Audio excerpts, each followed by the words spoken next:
shoujo fans, welcome to episode 5 of Shoujo Sundae. This week we'll be discussing episodes 13 to 15 of Maid Sama. Let's dig in. 私の心があらモードベイビー I make you more than happy けどゆっくりしようね Brain freeze ご注意できるかな Handle me 高すぎカロリー Sugar 以上甘い Feeling with you next to me baby おかわりね Okay, last week we left off at Seika High School's 81st annual sports festival. Misaki absolutely kicked ass, and Usui saved her from some cheating boys during the obstacle race. Then she and Usui gave Yukimura the courage to complete the costume race confidently, wearing a maid costume, despite being teased by his classmates. So, the first episode we're going to be talking about today is episode 13, The Idiot, the Delinquent, and the Hero. So here is our soft serve summary. Yukimura is kidnapped by a group of delinquents led by a boy named Aratake from the local middle school. Misaki, Usui, Aoi, and the three idiots set out to save him, but there are many distractions along the way, including them, quote, getting into character to face these delinquents by filming a fake short film acting like stereotypical bad kids, albeit very poorly. Friends, family, and coworkers crash the set, further prolonging the group rescuing Yukimura. The aforementioned leader of this group of middle schoolers, Aratake, has long admired Shiro as a tough guy and a hero who saved him from bullies in the past, but struggles to understand his new, reformed personality. Aratake's kidnapping of Yukimura, who he thought was a girl because he was dressed like one, was an attempt to lure Shiro out for his woman, in quotes, and show him how much he's grown since he saved him in the alley a few years ago. After an emotional reunion in the form of a fistfight between Aratake and Shiro, Kurotatsu, and Ikuto, aka our three idiots, introduced Aratake and his gang to Misaki properly as their maid president, which was quite a shock. As the episode ends, Yukimura is left behind, forgotten by the group who spent all day trying to rescue him. So, going into episode themes, what did you think the theme of this episode was, Chika? So, I had two themes. Okay. So, one, people don't need to change themselves to fit the narrative you have of them in your head. Mm-hmm. And then, scary moms create change. Scary moms create change? Yes. I love that. Yes. That's great. I have something similar to your first one, and that it's people change, and that could be a good thing, because people reform for the better, like in Shiro's case. It was kind of tough coming up with themes for the few episodes we have today. They were a little all over the place, but we'll get into that as we get into episode details. Yeah. Do you have any sprinkles on top in particular? No. I can't even think of one off the fly, y'all. Me neither. Not a thing. So we can go straight into Floats Your Boat then. Yep.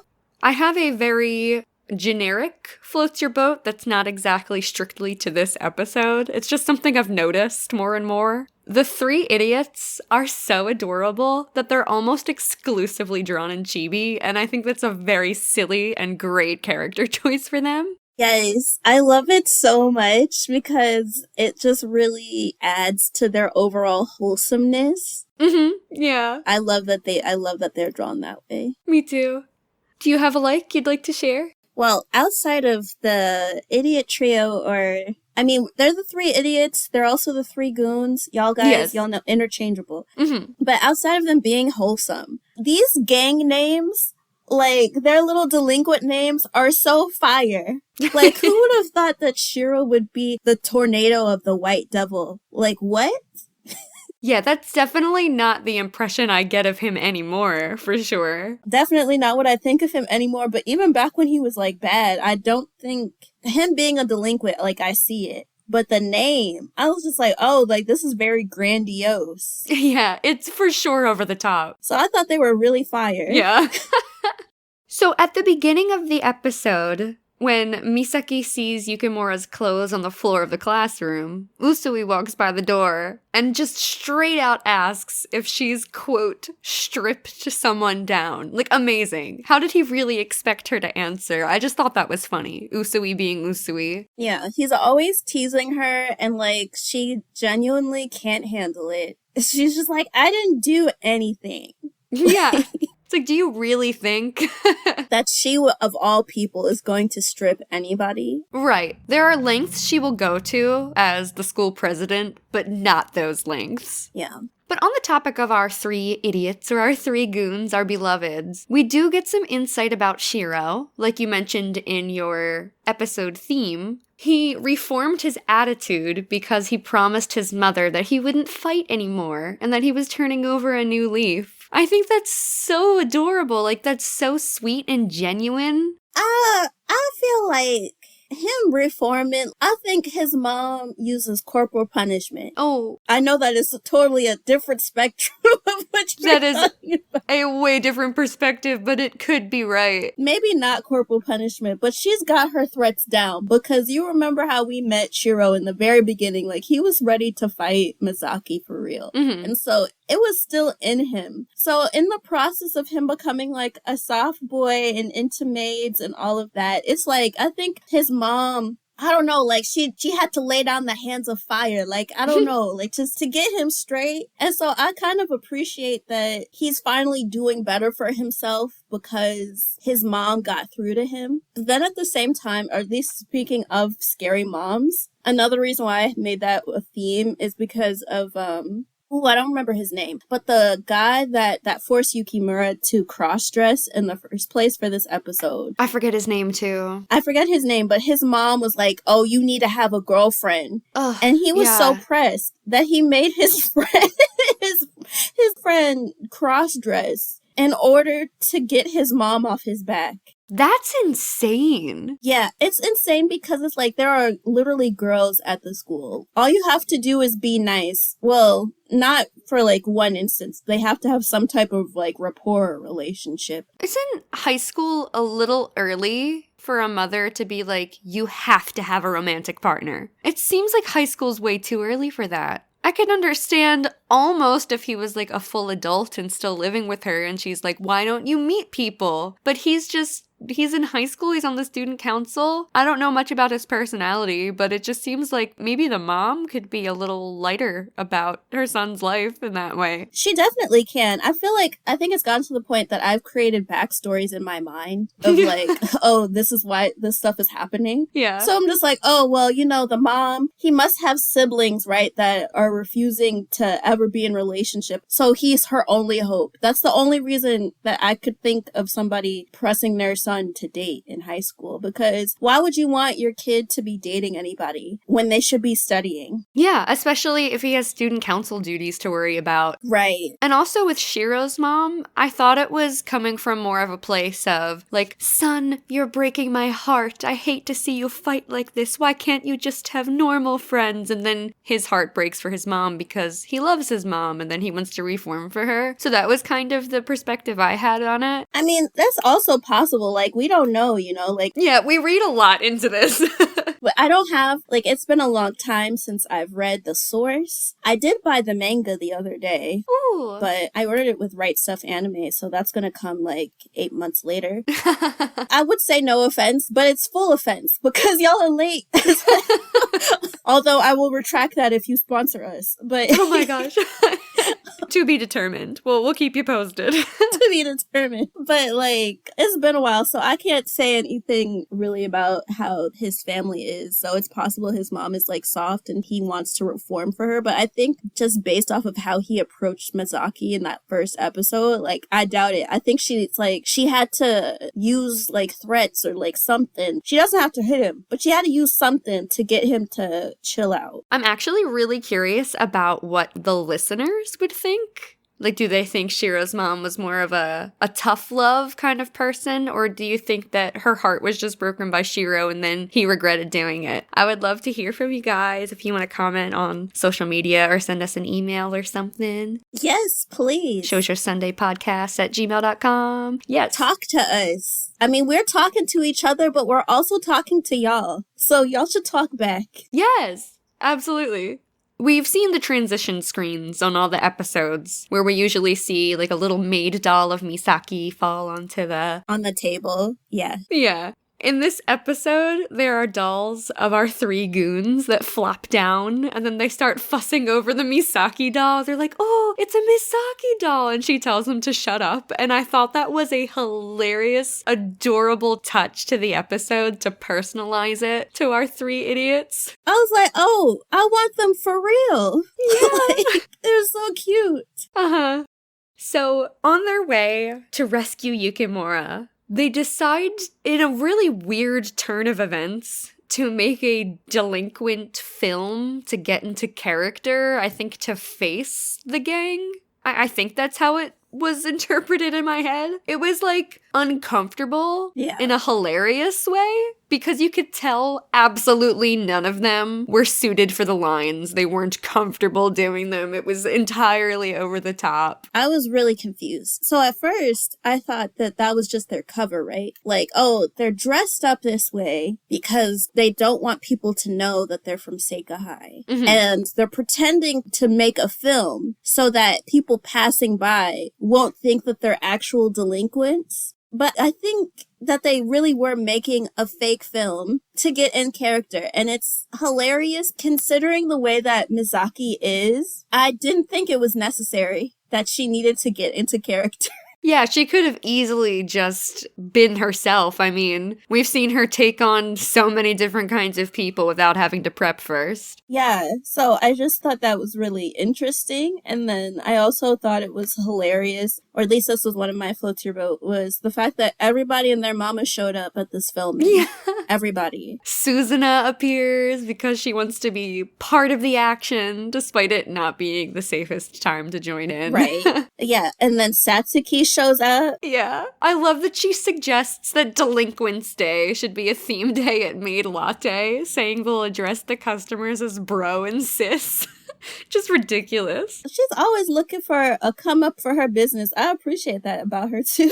Yeah, she's very business-minded. Yeah. When Aoi puts on the ladies' clothing, Ikuto actually recognizes them, but Misaki has to quick stop him from asking any questions. I thought that was really funny, too. I thought it was so funny when she was just like, I'm not a cheap whore. And I was like, what?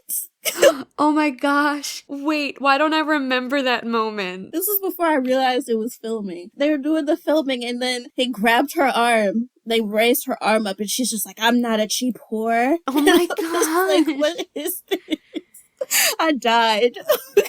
I'm gonna have to rewatch that entire moment again because I think I was just so dumbfounded by the whole situation that I didn't know what was going on. Yeah, it's hilarious. But while all that's going on, Aratake is with the gang and he's like, I don't know why Shiro's not here yet. And we just keep cutting back to the group, getting more people showing up. Like Sakura shows up with props and Shizuko and the Ayazawa cram school boys show up and they want to be extras in the film. Truly, everybody shows up and Aratake doesn't know why he's not here yet. And I just love that juxtaposition between the two scenes of like him and the guys just waiting, thinking he'll never show up, and everybody crashing at the worst possible time. So many people showed up that I'm actually low-key surprised that they didn't hear them. Yeah. Like, y'all don't hear all that talking outside? Mm-hmm. So it turns out that Aratake was saved by Shiro in a situation a few years before this episode took place, where he'd been backed into an alley by bullies. So Shiro was kind of like a hero to him. And it was interesting to get some backstory for both of those characters a little bit. What was also interesting to me, so this is a banana split for me. So Shiro was a bully. He was like a delinquent. And he saved Aratake from getting his ass beat. And then Aratake decides oh, you're my hero, so I'm gonna be a bully too? Don't know how to feel about it. Right, that doesn't make sense. I was thinking about that during the episode. Like, you were saved by people who were tormenting you, so in return, you want to torment people? I just don't understand that as a character arc, unless maybe we got even more backstory into how his mind works, and then maybe that could make sense of it, but we don't, so I don't know how to feel about that. Yeah.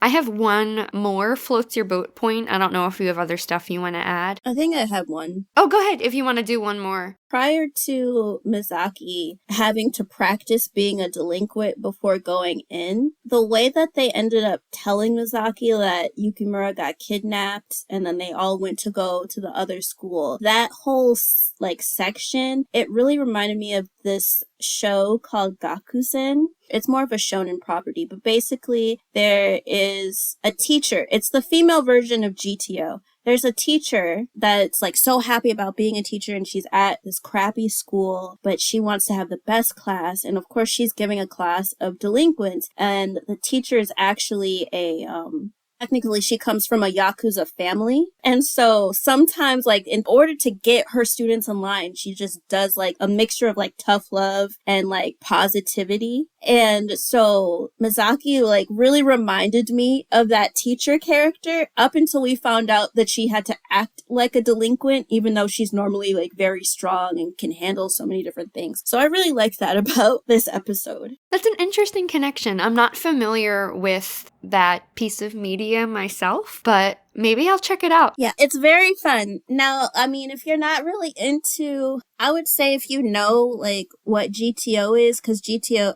great teacher Onizuma, but don't get mad at me if that's not the right name, but I think it is. But it's kind of like, if you like that, then you would like Gakusen because it's just the female version of it, but it's a fun show. I think I preferred the live action to the anime, but yeah. I'm just under my rock over here, I'm sorry. No, it's okay, it's okay. So my last floats your boat point was 2 out of our 3 idiots getting nostalgic over their old secret base. It was really cute the way they were prancing around like, oh, the couch is the same. The table's in the same spot. Yeah, I also thought it was cute that the other one that wasn't part of the gang was feeling so left out. It was so sad. And then Shiro, like, had to punch him to, like...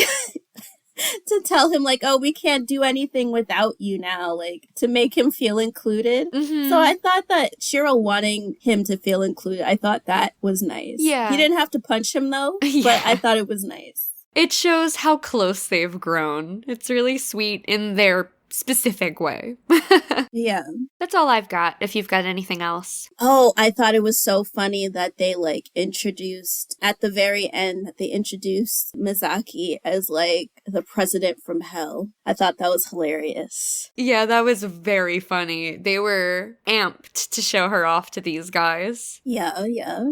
So, moving into our dislikes about the episode, we are officially in I Scream, You Scream territory. Which, first of all, Yukimura was forced to wear a girl's sailor costume so that he would pass as that guy's girlfriend. Yeah. That's on its own problem. But because of that, the whole premise of the episode, he literally gets kidnapped. This poor boy. I just want the world for Yukimura. Yeah. And he's definitely not getting it in this episode, my goodness. I think it would be one thing if he actually wanted to cross-dress, right? Right. But because he's always, like, forced into it, I feel so bad for him because I wonder if it's, like, jeopardizing his own sense of, like, masculinity. Of his masculinity, not masculinity in general. Because they keep forcing him into it, and it's just like, you know, he's mild-mannered, he's a really nice person, he's there for people, and consistently, like, they're, like, pushing his boundaries, like, all of the time. Mm-hmm. And I just feel, like, bad for him and how he would handle that internally. We don't see that personally, but that's something I was thinking about. Yeah, because it's obvious that he identifies masculinely. I don't know about his sexuality. Right. But he clearly doesn't want to be wearing women's clothing, and he's constantly being put into situations where he's uncomfortable. Yeah. And it just makes me so sad for him. I know this is fictional, but my heart breaks for Yukimura. Yeah, he just keeps getting taken advantage of. Like, I just don't like that. Yeah. I feel like we see again in this episode that communication could have easily shifted the entire series of events. Because Yukimura straight up tells Aratake that he's a boy, like twice, and Aratake just refuses to hear it. Like, instead of listening, he just yells at Yukimura and walks away. I mean, to the point of you literally stripping to show his chest. Mm-hmm. And he just refuses. He's like, girls shouldn't be showing off their bodies like that. That is not a girl. What girl is just showing off her flat chest? To a kidnapper. Yeah, to a kidnapper. Because a real girl, Mm-mm. Okay, no. But in any case, all they had to do was just talk. I mean, miscommunication is all fun and good at times, but other times it's just kind of annoying. Yeah, like there are times in writing conflict between two characters when one refusing to listen works for the moment and for the character and their specific circumstances. But not all the time. That can't be your go-to thing all the time. We saw it with the Miyabiga-oka episode as well. If everybody stayed after the fight for 5 minutes, it could have been solved. Yeah. So, I have a nitpick, and I understand that I did enjoy this part of the episode, but I guess I was feeling nitpicky when I wrote my notes. So, the distractions were definitely funny while Misaki's group was working on their delinquent short film thing. But it kind of felt like, again, that the writers didn't know how to fill up the time for the episode. So they just kept sending them new distractions rather than create a little adventure to go rescue Yukimura. Like they could have run into... This is me thinking on the spot. They could have run into, I'm thinking like side quests from video games, like when you're headed somewhere. Yeah. But something is going awry along the way, like maybe a dog needed to be rescued or something. I don't know off the top of my head, but something like that. Yeah, like, so the outfits, right? The fact that Aoi ended up helping them get the outfits, that could have been a side quest in and of itself. Oh, yeah. To just be like, you need to get this headband, Uzui. You need to get this lipstick. We need to get this wig. We love a makeover transformation scene. Yes, and then it would also be spread out a little bit. So it's like we're seeing all the characters change into like their new thing if they needed to fill up time. I feel that having all these people show up for the filming portion, it was funny, but then I also just felt like, okay, is no one concerned about Yukimura anymore? Right. Yeah. Like, y'all don't even know if they're beating him up. I just didn't like it. I want more justice for Yukimura. I think I wrote that. Wait, let me see if I swear I wrote something about Yukimura. Maybe it wasn't this episode. It was like #justice for Yukimura. I can't believe you thought it too. It might have been the next episode. I don't know. I wrote it somewhere. We'll find it. Yes. So, Aratake's entire deal, right? I guess maybe the idea of being a delinquent kid is so opposite from my own life that I can't imagine idolizing someone because they're violent and wanting to emulate that. But then on top of that, also being disappointed that they aren't violent anymore. So, while Shiro is extra silly these days, wouldn't getting out of a gang be something to be admired? Like, I understand maybe not admiring that he's into the homemade thing, but he got his life together and he's making his mother happy. It almost feels like there was no conflict that actually got resolved in the episode, because Aratake, he got to see Shiro again. Is that what he wanted? But then he seemed to have a problem with how soft he'd gotten, so does he actually care?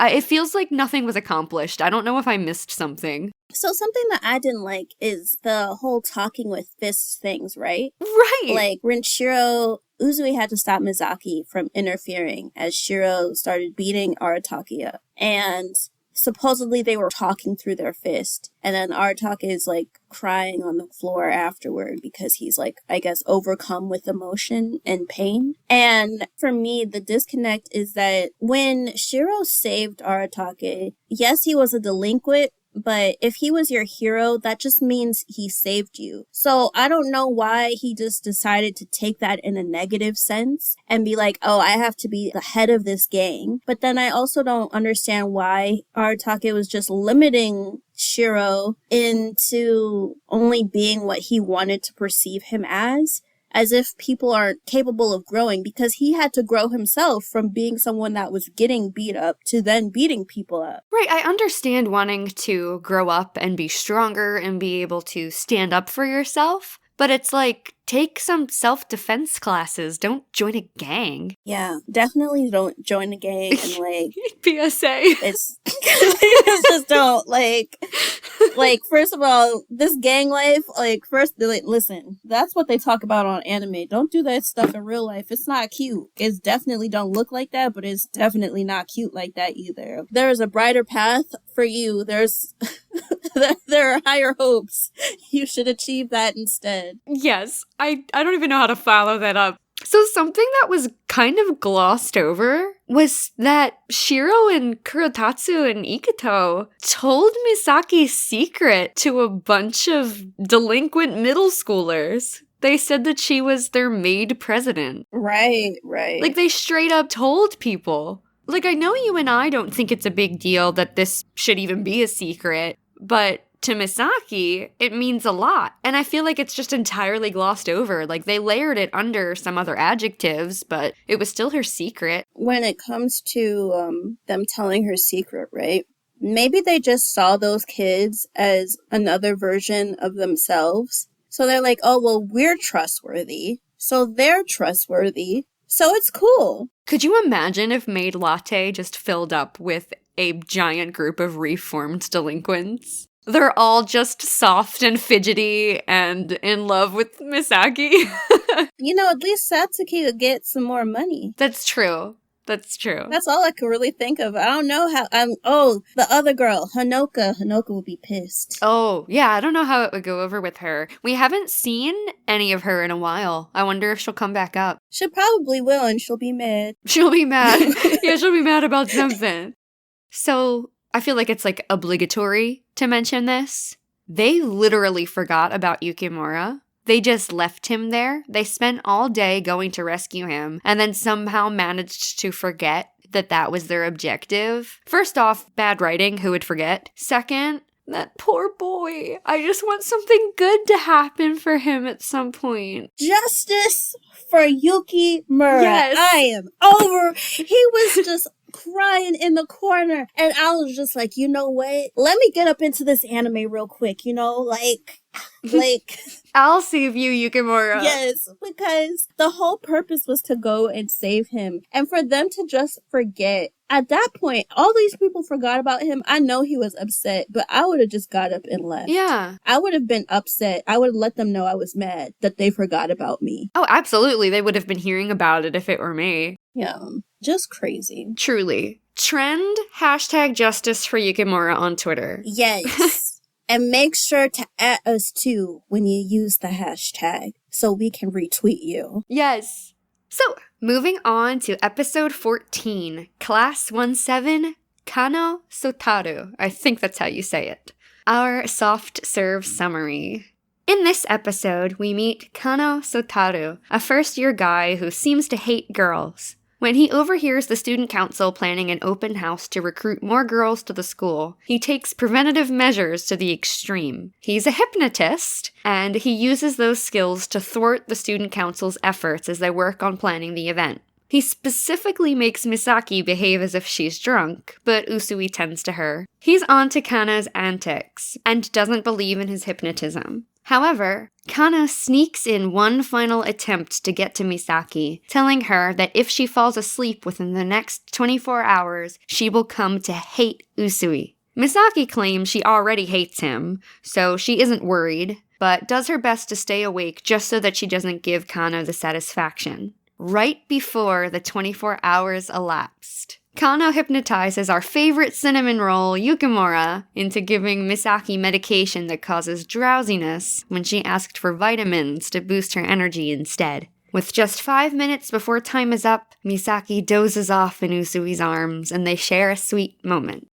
So, as far as episode theme goes, I super struggled with this one. I don't know, don't trust hypnotists or like don't get into a room alone with obviously creepy people. My theme was just fight. Let's just fight. Let's just fight. Let's just fight. I choose violence. For this episode because woo, okay. I'll unleash your ice cream, you scream, but I was big mad, y'all. I was big mad. Yeah. This was certainly an episode. I'll say that. Do you have any sprinkles on top? Mm-mm. Me neither. I don't think I have any sprinkles on top this week. Same. But getting into our likes, our floats your boat. Misaki overhears middle school girls saying that Seika has changed recently, so she's succeeding in improving their reputation. I love that for her. Yeah, that actually made me really happy to just see her getting, like, joy from that and, like, to know, like, all of the work that she's been doing, like, she's seeing the progress. I was happy for her, too. Yeah, she's been working so hard to make that a reality, so it's just nice to see that it's starting to work out for her. There's a very funny moment one morning at school where Misaki was thinking about how she hadn't had to enforce the dress code as much as she used to. And we just see the three goons walking by in the background, all smiley and giggly. And then we get into seeing some of Kano's work on display. The disciplinary head of the student council shows up in a jacket that says "Survival of the Fittest" on it, and Johnny Bravo hair. All the wrong stuff. It was a very silly scene transition, but at least Misaki sorted him in the next scene. I just thought that entire moment was very funny. The hair was hilarious. I was just like, oh, okay. Yeah. You know, I got the reference. I was like, oh, okay. That's cool. Okay, that's cool. Don't do it, though, but that's cool. It was the survival of the fittest jacket for me, though. Yeah. So Usui's Misaki senses were tingling, and he found her in the broadcast room where our mysterious antagonist that we didn't know his name was Kano yet, he had hypnotized Misaki to sleep. And there's more details on that scene in I Scream, You Scream for me. But the fact that Usui went and found her and carried her to the infirmary was really sweet and cute. Yes, I appreciated that. I guess in relation to that scene, I really liked the fact that he was tempted, right? Because Misaki was acting drunk and she was trying to undress because she was hot. Although she wasn't actually drunk. Yeah. But she was trying to undress. And so he was tempted and he was like, oh, no, we're not going to do this. And he literally got rope and was like, I'm tying you up so that you don't do anything that you're going to regret and that he wouldn't do anything that he would regret either. And I appreciated him doing that. Yeah, he was an absolute gentleman through that entire section of the episode where Misaki is essentially like blackout drunk. Yeah. When she touches Usui's hair, she says how surprisingly soft it is and that she thought it'd be spiky. The look on his face when she's tussling his hair is priceless. He looks so incredibly happy, yet trying to keep a straight face. You could see that her being so casual with him meant so much. Yeah, because sometimes people say like, yo, people are drunk or whatever, but sometimes there's like that little thread of truth, like they're really acting how they feel. Mm-hmm. And so it was nice to just see her being affectionate because I was like, we knew it was in there. Sucks it took you being hypnotized to bring it out. But I like that she was touchy with him and that he was able to like have that versus like always sort of dealing with this uphill battle of her coming to terms with whatever her emotions are. So it was nice seeing that change. Yeah, for sure.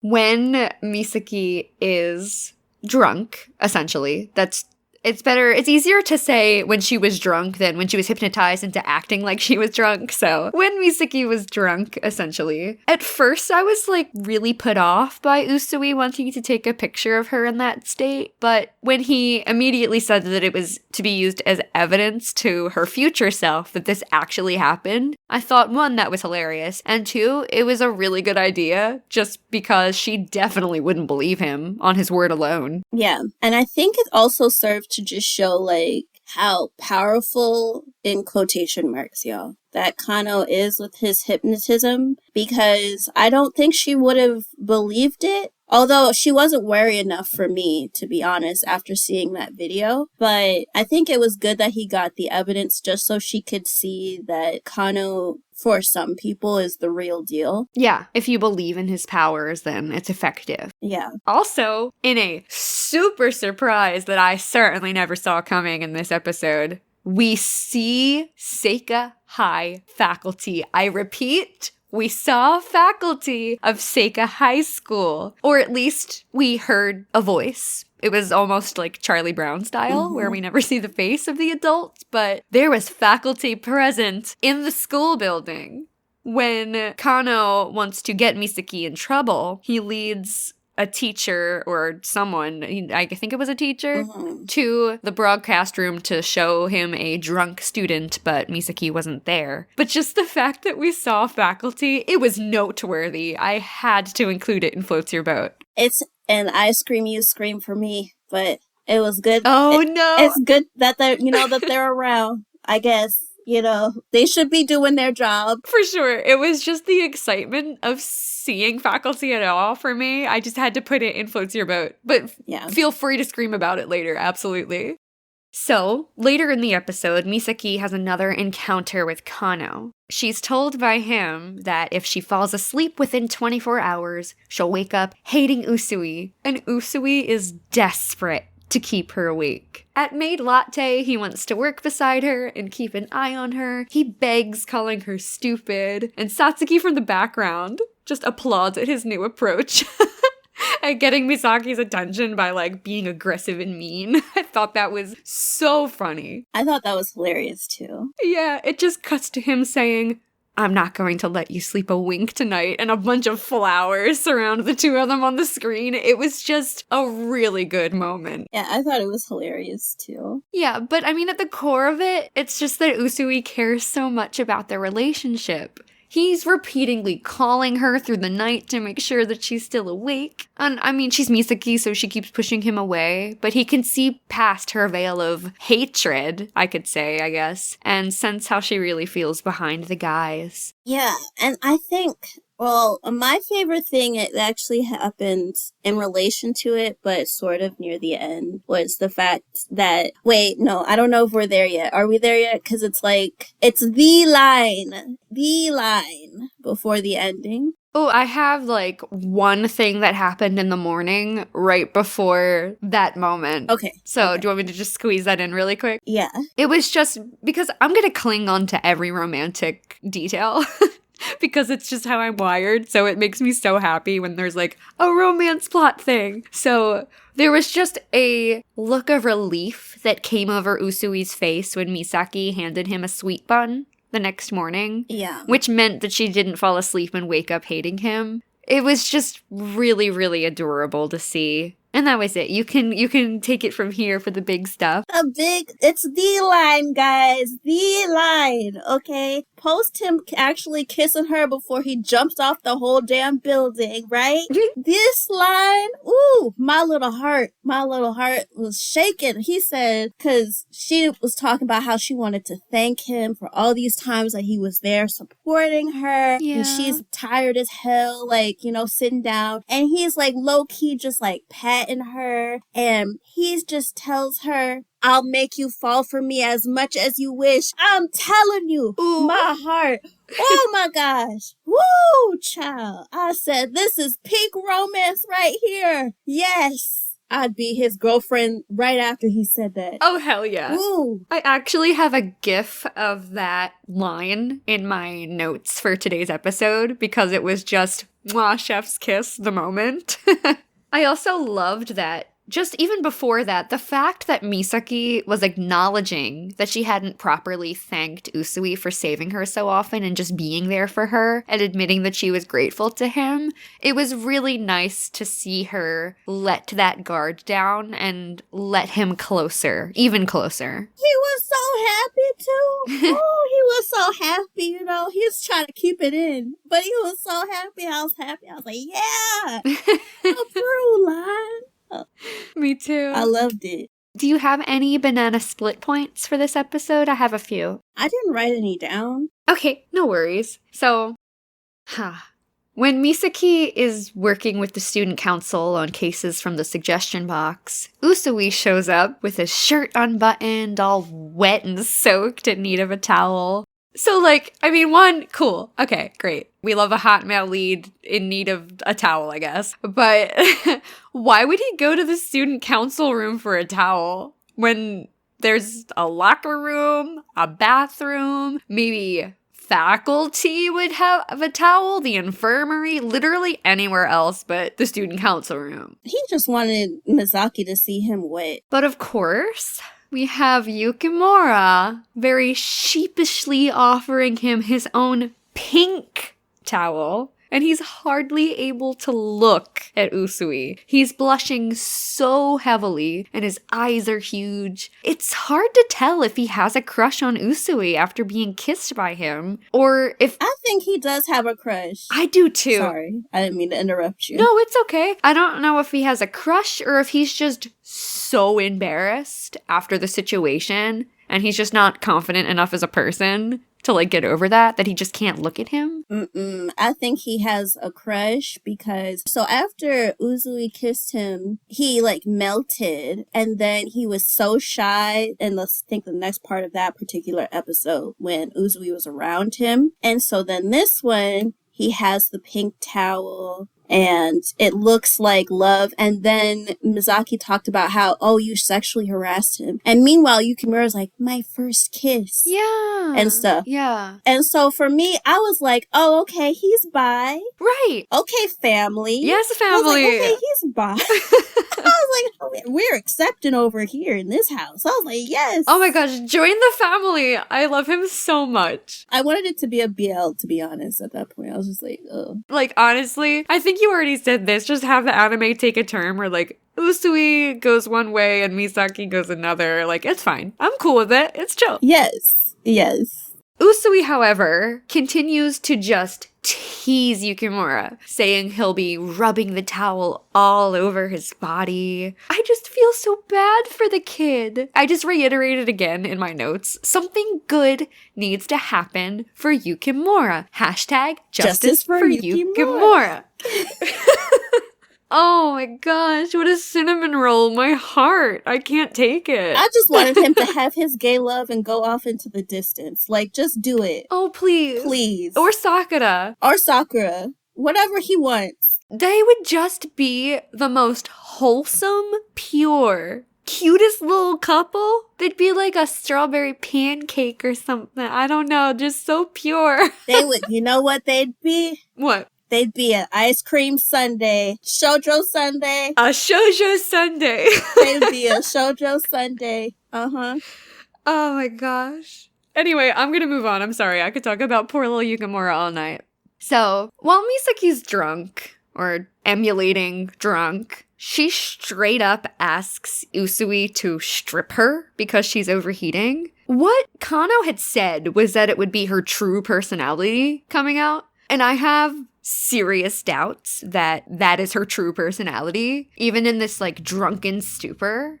I don't know. Yeah. I just, again, without beating the points we already said earlier, just mad props to Usui for being an incredible gentleman through all of this and not taking advantage of her. Yeah, I think it actually just shows how much he really likes her. Yeah. That he wasn't even willing to jeopardize it based off of what she was saying while intoxicated. Yeah, we know Usui has done and said some unpleasant things before, but how he's reacting when she's super vulnerable says so much about how respectable of a guy he is and his true feelings for her. Mega brownie points in my book for that, but that's why I was split on that bit. Yeah. So one last banana split for me. Misaki thinks that she already hates Usui, but she's blushing. This is one of those stories where love is easily mistaken for loathing. I think that's a quote from Stardust, which is a movie everybody listening to this podcast needs to see. It's forever my favorite movie. It came out in 2007. It's the best movie ever. It's the perfect fantasy film. It has all of the elements. It's got pirates and magic and love. It's so good. Anyway, but yes, It's just, I can't remember exactly what I was feeling in the moment I wrote the note. Well, I think with her being so, she doesn't even hate him, and it's just kind of like, you're just waiting for her to find out. Yeah. Like, you don't hate him. You don't. So, let's move to the next part of this series. How do you hate someone that's always around you, every day, all of the time? Yeah. That's supporting you. That's getting you out of trouble, but you hate them? Yeah, you know what I think it was? I think it was the unbelievability of that, because I would have believed it on episode 6 when they kissed her the first time and she said, no, I hate him. He's just this guy from Seika High School. That would be more believable. But they've been through so much more, and she's called out to him in her dire time of need. Yeah. You don't call out to someone you hate. Right. If I'm in dire need, I'm calling the police. Yeah. Y'all should do while you listen to this podcast. If somebody's trying to get into your job and try to rob you, call the cops. Okay? Yes. That's all my banana split points. So we can move into Ice Cream, You Scream, if you're ready. All right, y'all. Okay. So. She's ready. I'm ready. First of all, Kano, you a hoe-ass bitch. I don't know why you would try to go and hypnotize people. And then to the point where you're trying to give this girl drugs, I'm having you expelled. No. I would have him expelled. You're trying to drug me? You are trying to ruin my academic career because you don't want to be around girls, like you can't transfer to an all-boys school? Oh my god, right. Man, he had me big mad this entire episode. I was just like, Usui, just beat his ass. Get the 3 goons. Everybody. I don't even know where to begin on Kano. Like, truly, just dumbfounded by, first of all, I can't believe hypnotism was a plot point. Right. Just wild. Right. I did not see that coming at all. But how is he, how is it allowed at school? How is he getting away with it? I don't know. It's like, y'all really gonna let this musty man, you know he was musty, because he had on his hoodie and his blazer and his top under that. Right. And all of that. And you know, I don't know what his cleaning hygiene habits are. So you know he was musty. How you gonna let somebody that's musty come up to you with a gold coin, be like, oh, I'm hypnotized. He smells so bad, it wouldn't work. It wouldn't work. Could not get near me. You would not get near me, because why are you just out there just breathing like that with his glasses like that? No. Oh, goodness.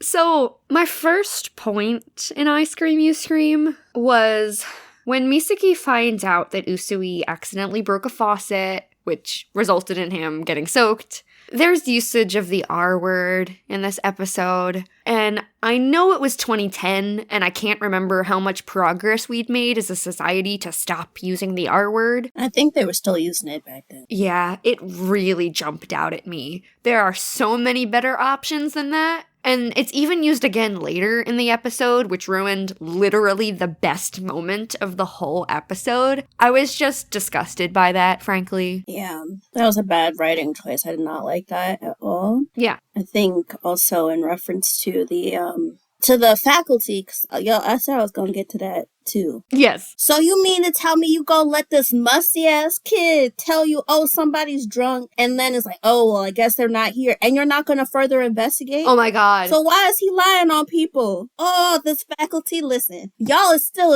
on my hit list for real. Like, we ain't never gonna meet in real life because y'all are fictional, but if we did, y'all rule the day. I was genuinely like, oh, that's really the end of it? The teacher is not gonna do anything about it? Because it's not like there could have been a bunch of crying wolf about drunk students. Unless that was a thing, somehow, that the writers justified. Made no sense. Really awful faculty. He was giving out pills. Yeah. He was giving out pills. You hypnotized Yukimura, here's some pills, so that he could give it to Misaki. So it's not even just one student. He would get expelled. I'm telling you. Ooh. They lucky they fictional. Yeah. So, I know this will be the last time I talk about Yukimura until probably the next episode. I don't remember.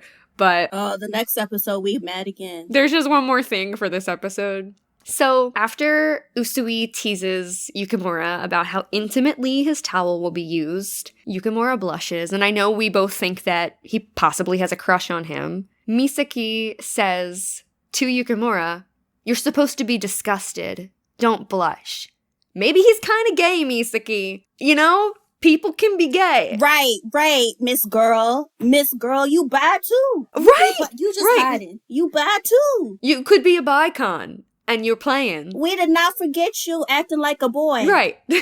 You acted like a boy before, and you were mad happy when those girls were giving you attention. So let's not police Yukimura's feelings. That actually made me kind of angry. The writers straight up said, homosexuality is disgusting with this line. Fuck that. And also fuck whoever you want, consensually. Yes, consensually, y'all. Consensually. No hypnotism. We're all about consensual, supportive, allyship, knocking boots, and all that. What is it? The horizontal polka or something? Oh, I used to say hokey pokey. Oh my god. Like, oh, they're doing the hokey pokey. Oh my god.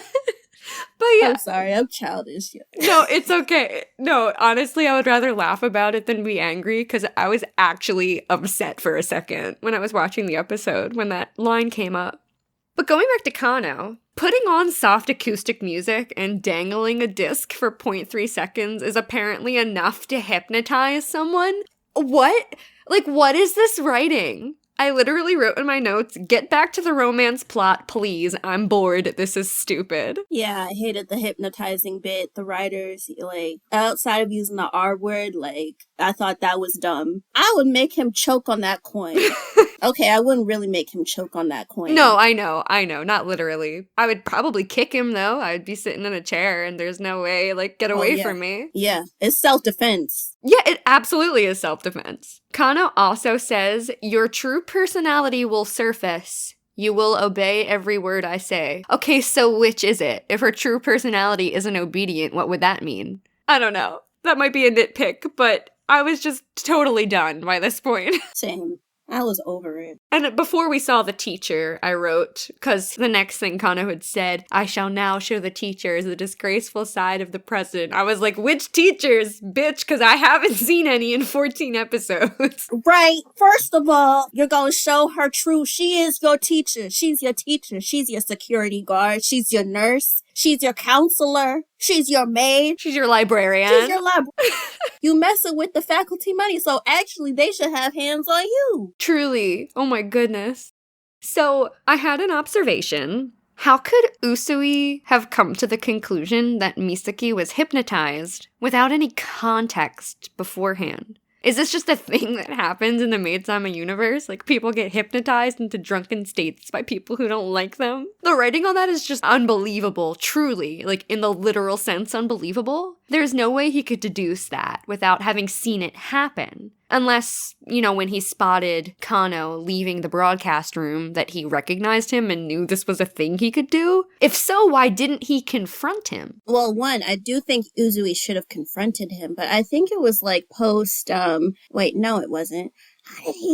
No, because he realized it because he smelled Misaki and he knew she wasn't drunk. And so, yeah, you're right. And then he figured out it was Kano? I think he figured it out that Kano had something to do with it. And it's kind of like, well, how would she be acting this way? I guess he would deduce hypnotism. I guess he prioritized getting to Misaki first. I write my notes out as I watch the episode as direct reactions to stuff, so pardon if I get redundant at all. In the next scene, he does know Kano and his abilities, and I said I wasn't going to talk about Yukimura again, but Usui forces Yukimura to cross-dress yet again as a girl in front of Kano to prove a point, to prove that Kano doesn't like girls. And this is where I put in my notes #justice for Yukimura.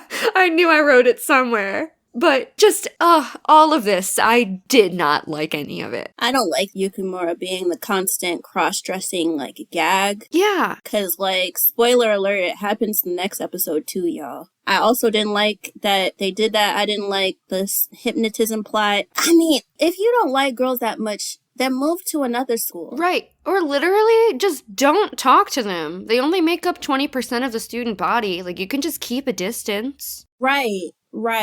But outside of that, I don't have any other ice cream you scream. I mean, I have the obligatory 23 hours and 55 minutes, you have got to be kidding me, no, at the end. But that's all I have for ice cream you scream. Yeah. So we can move on into episode 15, a bespectacled bunny in a tour around the school. Our soft serve summary. Misaki didn't fall asleep. She was just resting her eyes when there was just those 5 minutes to go. As punishment for his behavior in the last episode, Misaki forces Kano to help the girls put together a canteen for the open house. He slowly begins to get more comfortable around the girls and understand them better throughout the episode. For the open house, all the girls cosplay while they serve the guests. They have Kano wear a butler's outfit, including a hood with bunny ears, because he always wears his hood up at school. We also get a peek into Kano's childhood, which provides further context why he's so averse to women. Meanwhile, Usui helps out a bunch of, if not all, of Seika's sports clubs so that they have success at the open house. So, as far as theme goes, I didn't really know what to put. It felt like maybe it was another go out of your comfort zone episodes, or maybe the golden rule, treat people the way you want to be treated. Yeah. And, like, sacrifice. Although I know that's like a one-word theme. Yeah. But sacrifice for the greater good, sort of. Okay. It's hard to pick a theme out of this one. These few episodes felt like they were kind of all over the place. Yeah, definitely. So, getting into... Oh, do you have any sprinkles on top? Mm-mm. Okay, no. Yeah, that's fine. Getting into our likes, our floats your boat. She didn't actually fall asleep. I had thought for sure when you had said that things took a turn, that it was somehow going to be this hypnotism working on Misaki, and that she'd truly have to try to unhate Usui from scratch for the rest of the show or something. There is only 10 episodes left, so I'm on the edge of my seat to find out what this left turn is you mentioned. It's coming. It's just the thing about it is that, guys, so, I have to say this at the finale, but it's coming eventually. Oh boy. I was glad that she didn't fall asleep, although, I mean, to go out of her way to not do that. I appreciate her not doing it. And I appreciate Uzui doing what he could to make sure it not happens. I appreciate things, guys. I've been saying that a lot this episode. I just want y'all to know things. I want y'all to understand. We appreciate things. Yeah. It's all good. I notice I say the same stuff a lot too. Guys, we're brand new podcasters. We've never podcasted before. So we're truly just doing our best. We just want to talk about anime. Yeah. So... Misaki has taken the day off at Maid Latte, but our three goons are there anyway. Kurotatsu notes that Misaki isn't there, and he's kind of grumpy about it, but Shiro insists that they should go on days she isn't working because that's what true love is. How precious! And again, supporting small businesses. Yes. I love them. Me too. I want the plushies for real. Oh my gosh, same. Shiro's like, see, Usui's here. It makes sense for us to be here. Because his feelings are obvious, Yeah.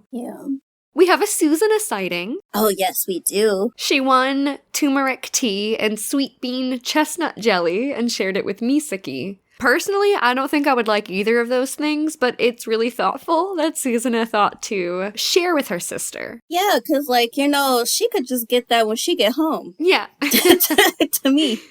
I'll be like, I got this. You can have it when you get home. I'm not going to go out of my way. So I thought that was very nice of her to do. Yeah. This is an observation. It's not really a floats your boat specifically. I mean, I guess kind of. It's just... every time that Shizuko speaks, all I think of is Professor E. Gadd from the Luigi's Mansion games. The cadence that she speaks in and the whispery tone. It's just so similar to Professor Egad. I don't know this reference. That's okay. Luigi's Mansion are like my favorite games. Luigi's better than Mario. I am a big Luigi fan personally. I always played as Luigi growing up. He's my number one, so I strongly prefer him to Mario. There's literally, behind me on my chair that I'm sitting on while recording, is Luigi's face. I have a blanket that has like 4 squares of Mario things, and I have it folded to the Luigi square, so my chair is essentially a Luigi chair. I mean, I also like Luigi. I did play like Super Mario and stuff when I was growing up, but I fell out of gaming and then I'm supposed to fall back into it. I have the tools. I just haven't really started. But if you guys remember old YouTube videos, so there's this video, it's called Brotherly Love by Hot Damn I Rock, and he's like acting out Mario and Luigi like beefing. It is so hilarious, and I was Team Luigi for that video. I don't remember that. You might have to send it to me. I'm gonna send it to you. And you have to watch it. It's so funny. Meanwhile, the one I remember that kind of scarred me was... It was this little, I think it was like a 4-video series or something. I think it was called The Rise of the Mushroom Kingdom. It was in the style completely of like Super Mario World, and it was like this really intense story about the Mushroom Kingdom and the characters in it. I remember I think I cried watching that video as like a teenager or something. I might have to rewatch it to refresh my memory when I'm ready to cry, of course. I'm gonna go look for it. Anyway, back to Maid Sama. So sorry to veer off. There's a second day in a row where our 3 idiots are at Maid Latte without Misaki there. And Shiro again is like, see, Usui's here, but Usui wasn't there that time. And then Shiro breaks the 4th wall. I love a 4th wall break. He's like, we're being treated like unimportant characters. It's just really cute also that the maid staff was there to soothe them and take care of them. But I just loved that 4th wall break in particular. Yeah, I mean... honestly, our 3 goons just have my heart. Yeah. I would be the side character that falls for one of them. I would be the girl with a crush on Yukimura, probably. Oh, I lied. Same. all he needs is like a pair of glasses, and I wouldn't be able to handle it. Honestly, when I like men, it's very extremes, but one extreme is definitely like the Yukimura type. The soft boy, same. Yes. It's like so cute, like, oh my gosh, I like want to protect you forever. Like, I love that sort of thing. Oh my gosh, I just love Yukimura. Anyway, every single one of the sports clubs at Seika wants Usui to help them. He's just so revered by everyone at the school on a ridiculous level. They just cart him around from the soccer club to the baseball team to table tennis, and of course he kicks ass at all of them. I love the hand carpet ride. Y'all, they had him on their hands just moving, and he was just calmly just drinking whatever he was drinking at the time. Yeah. And like a new outfit change. I love that little montage of him going back and forth. Yeah, it added a lot of, I don't want to say comic relief, because I mean the last episode was so heavy that in a way, I guess comic relief, it added that to the episode for sure. I loved that entire bit so much. So while I'm not a fan of Kano's, it is very sweet the way the girls try to amp him up to be part of the canteen and to greet customers, even though it terrifies him. I thought it was really nice that they just tried to gas him up. I mean, they don't know his crimes. Oh, that's true. Yeah. They don't know his crimes, because I'm telling you, ignorance is bliss. If they knew what he did, they would not rock with him at all, okay? And I loved, okay, big word, I loved when Misaki was scaring the living shit out of him. Yeah. Just showing up with her purple eyes everywhere. Anytime he was like, oh, I'm gonna get out of this. Oh, I'm gonna hypnotize y'all. I'm gonna run away. She just showed up. I was like, yes, girl, yes. But expel him. Oh my God. Yes. Actually do something about it. Yes.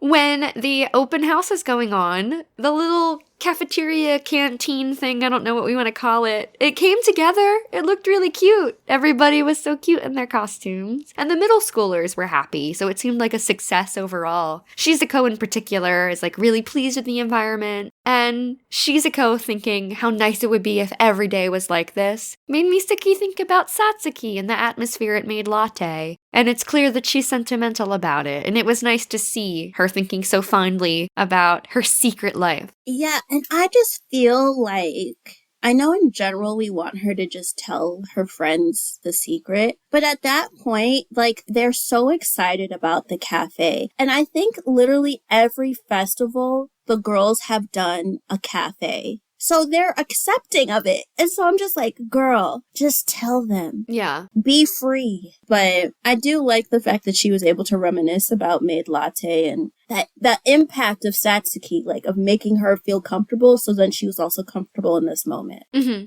So despite everything, Misaki seems to care about Kano as a person. And I think that's really incredible. Like, she's such an admirable woman. Like, she's way better than I would have been in her situation. But she wants to, like, look out for him. And I just think that shows what an amazing woman she is. She's a doormat. Yeah, I guess maybe that too. Okay, I'm sorry, y'all. I know I just dropped that hot. But listen, she's not actually a doormat. I was just irritated because I'm sorry. Somebody who tries to drug me, there's just no redeeming. Yeah. I'm not redeeming that. And I think that, you know, the fact that she wants to figure out who he is, I think, so I'll completely take back what I said about calling her doormat. She's not. But I think the fact that she's, like, willing to see who he is as a person and hear him out, and she actually tried to do that in the last episode as well. And once she figures it out, like, she's able to help him, it just made me wish that rather than trying to hypnotize her again, that he just was honest about his upbringing. Because low-key, it parallels Misaki's, you know, because Misaki's dad left, and she, at the beginning, you know, did not like men. She dealt with them, but she did not like men either. But she was able to change, too. Like, she was able to confront that about herself through help from, like, Usui. And so with Misaki being the example, even though, like, his story is sad, and obviously I would advise that he gets a therapist as well, because being abandoned as a child is no joke, and him internalizing that his mom left because of him and not because of his probably weird ass dad, you know, a therapist could help with that. But I think I like that she's able to be understanding. I just feel that sometimes when people do irredeemable things, then I don't like that part of her character where she is understanding of people who do irredeemable type things to her or to other people in her vicinity. Yeah, and that's totally valid. I think it's, again, on the writers. Yeah. It's good to have character development, but it should be justified. Yeah. So, I have one last floats your boat point, which I guess is almost like a banana split in a way. Misaki has Kano use his hypnotism for good at the end of the episode, or towards the end of the episode. There's a middle school girl for the tour who is similar to him in a way. She's very anxious around the boys. And he hypnotizes her, saying, "From now on, your fear of guys will be gone." I'm like, that's cool. Like, if only it was that simple, right? Like, from now on, your anxiety is cured. Like, I wish. Right. Because, like, the thing about it is that, one, I don't think those girls were hypnotized. No, it didn't seem like it. Yeah, I think they laughed at him doing that, but they liked that he did it because, you know, he was trying to help, but hypnotism generally is silly. Yeah. And so here we go again. I liked that, I liked the fact that they laughed, but that, you know, they appreciated him trying to help out and that he was able to grow from that and, like, not be like the musty weirdo like he was in the last episode, and realizing that girls aren't that bad. Yeah. So I have a couple banana split points. Do you have anything left in your floats your boat we didn't get to? Oh, yeah. Misaki complimenting Uzui at the end. Oh, yeah. I actually have that, I think, in my banana split. Oh, okay. Because it just leads into some stuff, but yes, please go ahead. Yeah. I mean, the positive for me is that, she actually patted his head and this time she wasn't hypnotized. So, the skinship is increasing, y'all. I like that. Yeah. I like that the skinship was increasing. And it was while she's in her usual irritable, oh, I hate him self. So I liked that. Yeah. I'll comment right on that, but it does go into a banana split point for me. It was just a beautiful moment to start, with Usui carrying her around the school after the tour and he's not telling her where they're going. I thought that was cute. And he asks her for a reward for his hard work, which is valid. And she just straight up... Oh, yeah, fuck, I forgot that part, sorry. Well, yeah, she straight up tells him that she's grateful that he came and that he helped out, and she was really enthusiastic about it. I'm glad that she didn't hesitate to validify his efforts. And then she gives him the head pat, and it was just so cute. I put in all caps, she did the thing she knows is comforting because she likes it when he does it for her. Yeah. But unfortunately, he immediately veers off and asks if he can violate her. And first of all, bad. Second, it sends her into an immediate rage because same. And she uses the R word again, which I already spoke on in the last I Scream You Scream, so I'm just gonna leave it there. It was a beautiful moment that got very swiftly ruined. Yeah, I think it's funny. I broke it up into Floats Your Boat and I Scream You Scream. So I forgot about that part until you started talking about it, and I was like, oh, and it was in my I Scream You Scream. But him being complimented, I did like that. I just didn't like how he went into doing that at all. So, yeah. But I understand. Actually, you're right. It should be a banana split thing. It's like banana split, but low-key, like rotted banana because I Scream You Scream. Yeah. The last banana in the freezer. This is a bad banana because, like, maybe it's also like a translator issue too, because it's just like, did they really say that? Right. Like, I don't mind him saying that he wants a reward, or even him kind of teasing and being like, well, I want something more personalized. Just the fact that he was like, can I violate you? Like, come on. Because I just think violate, that is... Right. So... That implies not consenting. That shit took me out. Yeah. That took me out. And so maybe it's a translator issue, right? It could maybe be. It's a translator issue or a writer issue. So, I have 2 banana split points before I Scream You Scream. So... You can, I don't know, virtually slap me for this if you like, but okay, I'm stubborn about not liking Kano, right? But he looks so cute in the Bunny Butler outfit. Like, he's dressed well and he's wearing glasses. How am I not supposed to be weak? I mean, I know. Let me not. I know. Shut up. I know it's bad, but I mean, outside of who he is as the characterization of him as a child, if he wasn't who he was, it was a very adorable thing. So cute, big eyes, big tears, preschool looking outfit, very adorable. Clearly the father went wrong, but I mean, in raising him, but very adorable child. As a child. I mean, I was talking about him at the canteen, but... Oh! I don't know. Did you mishear me? Oh, God. I said that's you, not the canteen. I was thinking about him. Yeah, I was like, kid. Wait, I think she misheard me. The bunny yeah, ears? with the bunny ears and the butler's outfit. Oh, the bunny ears. Yeah. When he took his glasses off, I was like, oh.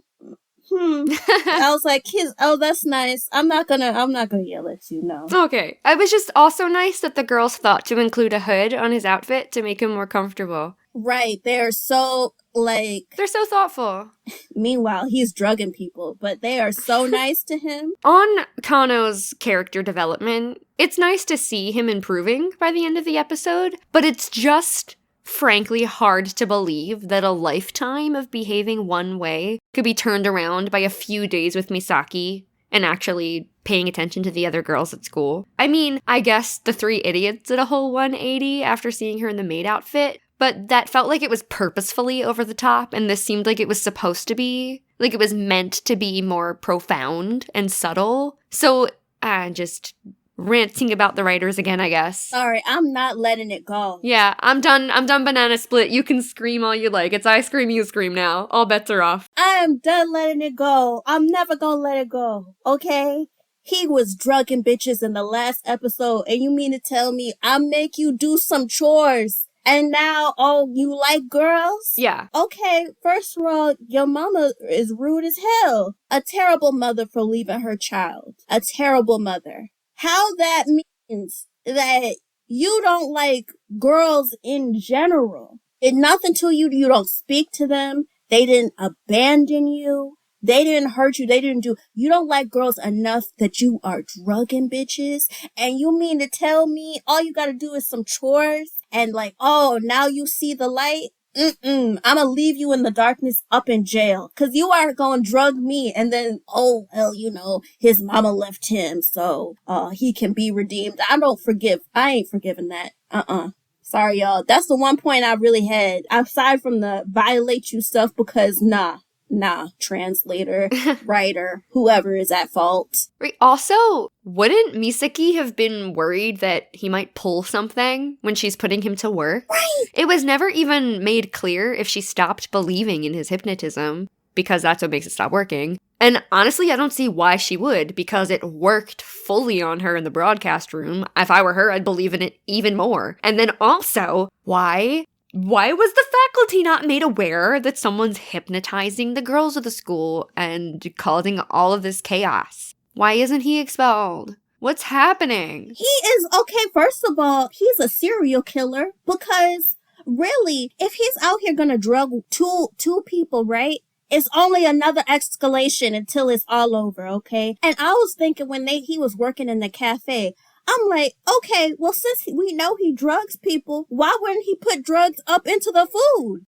Like, he's just not trustworthy. And again, it's just impossible to believe that a few days are going to make somebody do a complete 180 like that. These people need therapy. Right, like, it's clear that they wanted us to feel pity towards Kano. It's just impossible for me to do that after what he pulled in the last episode. Like, it's clear he's socially anxious and he uses hypnotism to have control over social situations. Like, that's a sentence. Like, I can't believe that's a statement I just said, that someone uses hypnotism to have control over social situations. There's just no condoning it whatsoever. Right. Nothing justifies it. Where is Aratake? Oh my god. Aratake, come through, Aratake, episode 13. You be punching people out random right here. Here's a candidate. Save the maid from hell. The maid president from hell. So I just have one last ice cream you scream. So when our three goons are daydreaming about Misaki at the cafe, all they hear from her are like really unkind words.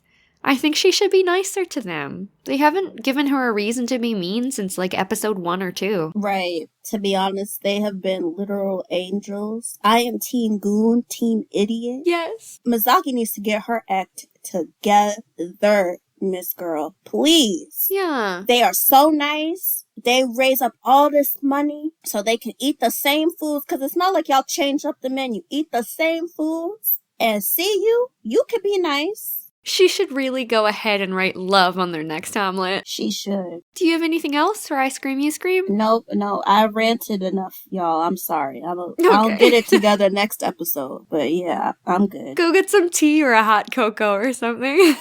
Yeah, I need to chill out, man.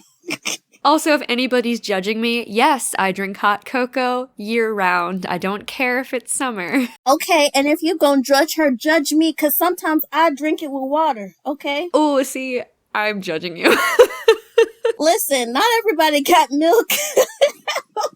And sometimes, you need to settle. I feel you. No, there have been times where I've almost been, like, desperate enough, and I'm like, no, it's not worth it, Giana.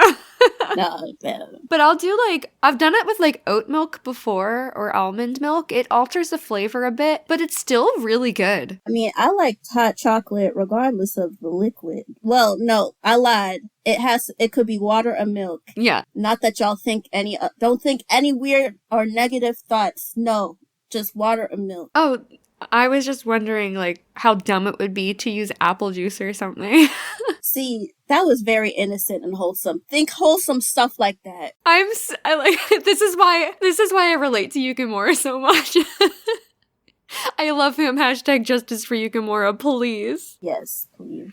Okay, so I think that's all we've got for episodes 13 to 15 of Maid Sama. If you would like to keep up with us during the week, be sure to follow us at Shoujo Sundae across all socials. And if you don't want to miss the next episode and you want to listen to any you might have missed so far, follow us on Spotify or Apple or wherever you listen to podcasts so that you can keep up with us.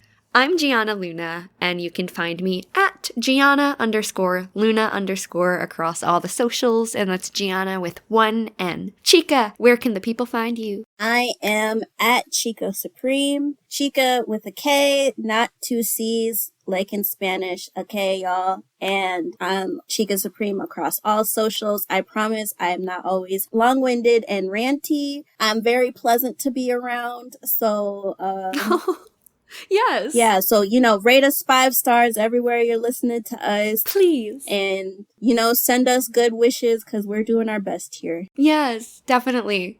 5 stars would mean so much to us and to Yukimura. Every star is a justice for Yukimura, and please give us 5. Yes. That's how that works. Alright guys, next Shoujo Sunday, we'll be discussing episodes 16 to 18 of Maid Sama. We'll see you then. See you then. Bye. Bye.